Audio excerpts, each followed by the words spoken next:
Hey guys, I hope everybody's doing amazing. Welcome back to my channel. I hope you guys are doing good.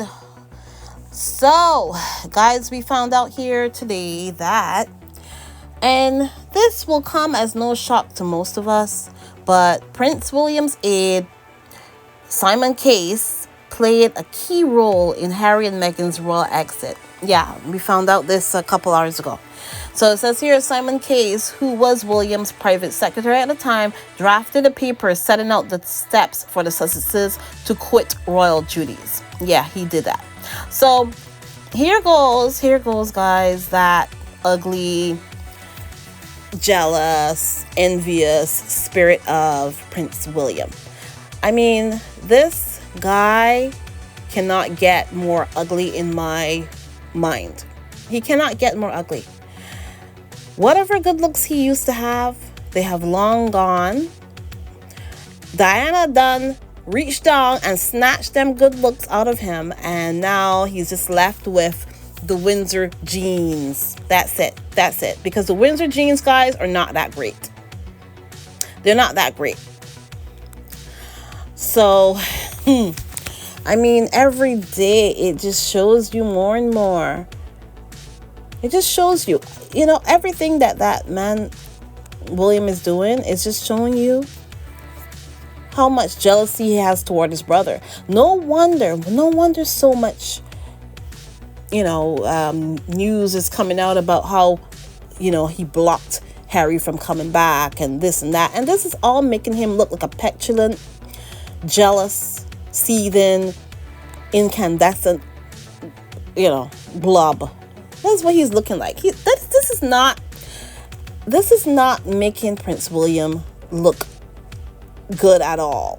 Because one of the worst things that some of the worst qualities a person can have, in my opinion, and some of the things that makes them just not cool at all, is envy.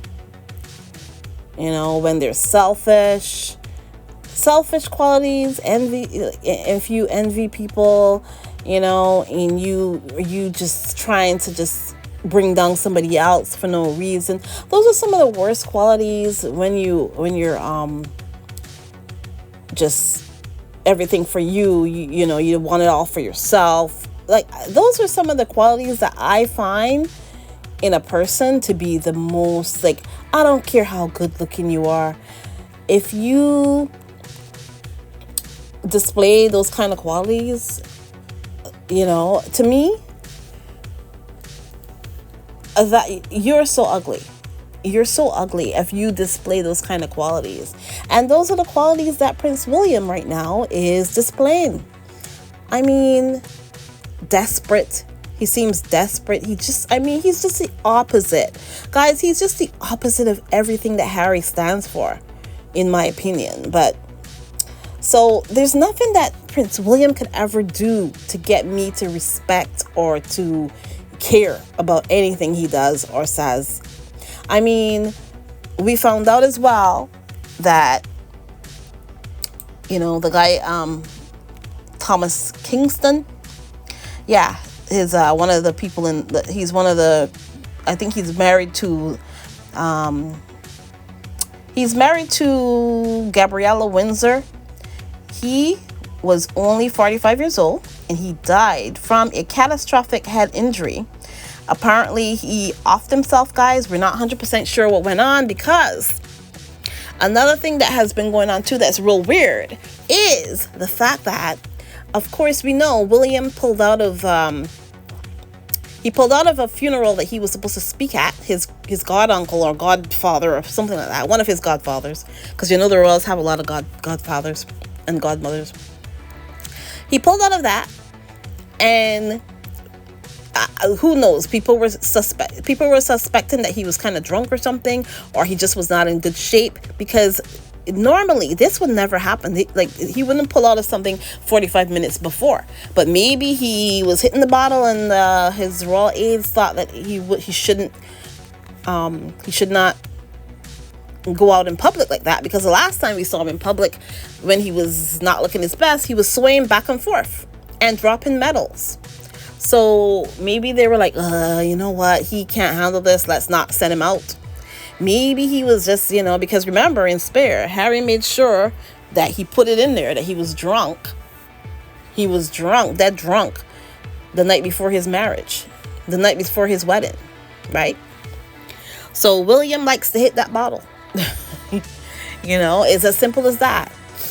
So either way, he showed up at I think it was a temple, a Jewish a synagogue, sorry, and he had to keep it on and all that. I don't know what, I don't know why, but he had all that stuff on to keep on his head and all that. William had bruises all over his face. And I'm going to make sure I put that picture in there. William had bruises on his neck and stuff. He just did not look great. Right? So, and this was a couple days back. And this guy that died, what's his name? Something Kingston? Thomas Kingston. He died, I think it was like on the weekend. Right?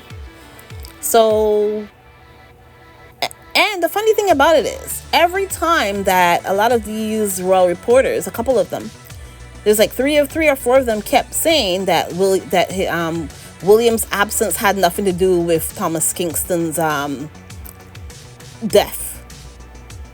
His absence had nothing to do with that. and everybody's thinking, why are they telling us this? What does that have to do with anything? Why? Like we didn't ask you that. Why are you making it seem, making us be sure that it had nothing to do with the guy's death? Like we never said anything. We didn't think. Nobody thought for 1 second that William was involved in this Thomas Kingston's disappearance. Well, not disappearance, his death. Nobody. Well, there is a disappearance. Yeah, Kate's disappearance. That's the disappearance that we could be talking about, actually. but either way, nobody thought for a second, nobody was thinking about Thomas Kingston because nobody knows who he is, right? But yet 3-4 people of those royal reporters are going on TV telling people that William's absence at the funeral had nothing to do with Thomas Kingston's death. And everybody's thinking, it sounds really weird. Why are you trying to pretty much give, everybody's wondering where was William on the day of the said attack or the said whatever happened. The said S. I don't want to say the word, but you know what I'm saying. Where was William? Was William around, guys? Can we have a little conspiracy theory here? Was Willy around? Like, why are they trying to make it seem like why are they telling us that William was not involved or William was nowhere around? Or like, why are they telling us this? None of us asked this question, but now we're asking. Now we want to know, where was William? Where was William on the day that this guy died, Thomas Kingston? Where was William? Does he have an alibi? Did he have a fight with this guy, Thomas Kingston, or whatever his name is? Did William have a fight with that guy because William had bruises all over his face and neck? Did they have a little fight or something, scuffle? Did they go drinking? Did they have a drinking night or something and something weird went on and then, who knows? Who knows? But now we are suspicious of William. Because they keep saying William didn't have any. No, they didn't say that he didn't have anything to do. He said that They said that his absence had nothing to do with this Thomas Kingston's death, which happened on the last weekend. But yeah, so they're all they do is make William look more and more make him look guilty of things. Who knows? I don't know. Now I'm thinking, why would they say that? Why? The only reason that you go try to cover up things is if something happened. You go try to cover up things if something bad is happening. That's when you try to cover things up. But anyways, that's one thing. But either way, so this whole thing with Simon Case, and let me read a little bit of information about this. It says here, Prince William's former aide Simon Case was responsible for drafting a key document about Prince Harry quitting royal duties, court papers state. This week, the Duke of Sussex lost his High Court attempt to have his armed police security reinstated every time he visits Britain. A legal spokesperson for the Duke said he would seek justice by appealing against the decision. A 51-page judgment in the case revealed how the details of the Sussex's departure from royal duties were reached. On January 8, 2020, after spending time in Canada, Harry and Meghan announced that they were stepping back from official royal duties. The Sussexes said that they plan to split their time between the UK. Okay, we know all that. Palace sources said at the time that Queen Elizabeth had not been consulted before the couple published their statement and was disappointed by their stance. But we all know, guys, that this was just a bunch of hogwash, because they did tell the Queen that it's been going on for months that they have been talking about wanting to leave the royal family. So it's a bunch of lies. So there you go. But what else is new? It says here, it says here the Sussexes' announcement sparked a frenzied few days, with royal aides scrambling to respond, which is a bunch of lies. Documents now show that Case, who had previously worked for David Cameron and Theresa May, this guy is just hell. He is just a miserable ball of hell. That's what I think of him, Simon Case. Anyways, let's continue. Authorized a paper on behalf of the royal household, which set out the steps for the Sussexes to quit royal duties. Court papers state on January 8th, 2020, an announcement was made in relation to the claimant, the Duke of Sussex, stepping back from royal duties and a public role. On January 11, 2020, Sir Edward Young emailed the claimant with a draft letter, which was largely the work of Simon Case, concerning the details of a detailed arrangement to give effect to the announcement. Following a meeting at Sandringham on January 13th, what the claimant described as an agreement of sorts was reached, which had been described in the media as the Sandringham Agreement. It is understood that Case's paper listed a series of 5 bullet points about the options for the Sussexes. Harry wrote in his autobiography, Spare, that option 1 was the status quo. Meg and I don't leave. Everyone tries to go back to normal. Option 5 was full severance, no royal rule, no working for Granny, and total loss of security. Option 3 was somewhere in between, closest to what we'd originally proposed. But Harry went on to describe the entire meeting as a fix, because an aide got up after nearly an hour of debating the options, handed out a draft of a statement that the palace would soon be releasing, announcing implementation of option 5. Harry adds, in other words, the fix was in the whole time. This summit was just for show. The fact that Case, acting for Prince William, was so integral to the final outcome of Harry's departure from royal life will cast further doubt on whether the brothers can ever be reconciled. And it also shows what an ass that Prince William is. He is so, guys, this man is running from the inside out. He hates his brother. He is jealous of his brother, and we can see why. I mean, that's probably all I need to say about that. Yeah, he just can't stand his brother. He grew up his whole life thinking that he was going to be the hotshot king and Harry was going to be his sidekick. Harry comes up. Harry has the love of the world. People love Harry. Harry has Invictus Games. He's jealous of that because he didn't expect Invictus Games to be a success. William did not expect the Invictus Games to be a success without the backing of the royal family. And we all know they don't back it because they didn't even have the decency to wish the athletes from England, from the UK, it didn't even wish them well when they were in The Hague for the last Invictus Games. And they weren't for the Worcester Invictus Games either. But you know what? They don't have to, because we all wish them well. And we're all going to be there, back in Harry and Meghan, back in the Invictus Games. And the Invictus Games are going to go on. And they're going to be top notch. They're going to be the #1 games. I mean, nobody even talks about the other games that they have. Like is it the Commonwealth Games? I don't even know which games it was. The ones that can't get funded. You know, the Invictus Games is going to take over all that. So, you know, like, it doesn't even make sense. It doesn't make sense. But yeah, Willy is showing his ass. Willy is showing his nash. William is showing exactly who he is. And I'm so sad, guys. I'm so sad that Princess Diana's son, one of Princess Diana's son, turned out to be like this. The jealousy and the envy and the hate that he has for his own brother, he is not fit to be a king. He should never, ever have any kind of power, ever. And I think this is becoming clear to that man that y'all call a king. Because I don't know, the man that y'all call a king is there. He is fighting for his life now. He's fighting for his life.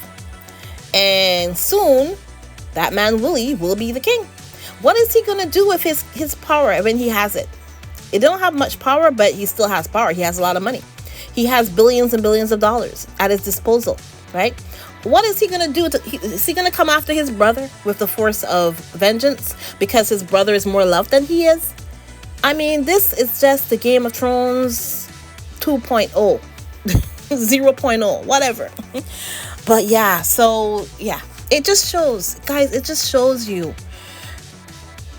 This whole thing shows you the hate that man has for Harry. It shows you the hate that William has for his own brother, and it's really sad. Princess Diana is probably just rolling around in her grave right now. But you know what? Don't worry. Princess Diana she is the angel back in Harry and Meghan.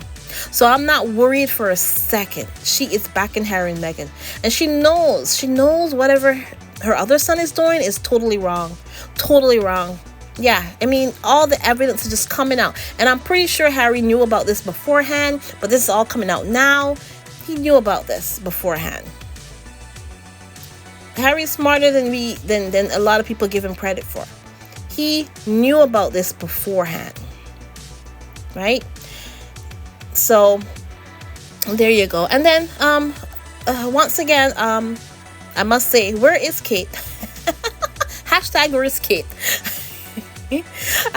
And you know, another thing as well, we're not asking about Kate because we care about Kate, because I'm not interested in Kate in any particular way, just as much as I'm interested in William. There you go. I'm interested in Kate just as much as I'm interested in William, and I'm not interested in any of the two of them. There you go. But I find it strange that when Meghan is missing for a couple of weeks, I remember there was once a headline saying, "Oh, the Duchess of Sussex has been missing for 100 and something days because they didn't see her."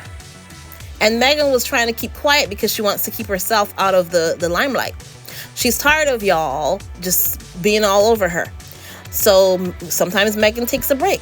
She does. And she's rightly due to take a break. When she does that, everybody is just every day, no matter what Meghan does, she's in the news. Every single day, right? And you guys keep talking about her. Talking about, what she's planning. She's planning this, she's planning that. And now, that woman, Kate Middleton, is missing for 60 days. Almost 3 months, guys. Almost 3 months. Pretty much 3 months, in my opinion. And y'all are going to be all quiet about it and don't expect people to talk about it. It's weird as hell. It's weird as hell why she's missing. Why she's nowhere to be found. There's no pictures of her, anything. It's weird. And because of the Spanish press coming out saying that she's been in a coma and all that, now I'm thinking she is in a coma. And I believe she's in a coma until I see a picture or a video of her. So there you go. That's all I gotta say about it, guys. Conspiracies with Liv P. Saturday Conspiracies with Liv P. There you go. Anyways, guys, please remember to like, subscribe, and share. And guys, if you want to join my channel, please do so on Buy Me a Coffee or on Patreon. And guys, if you have sent any super chats or super stickers, I really do appreciate it. I really do appreciate it. It really does help the channel when you contribute, because then, you know, I can be here more often. Let's put it that way. But anyways, guys, have a wonderful, wonderful weekend, and I will talk to you in the next one, guys. Bye.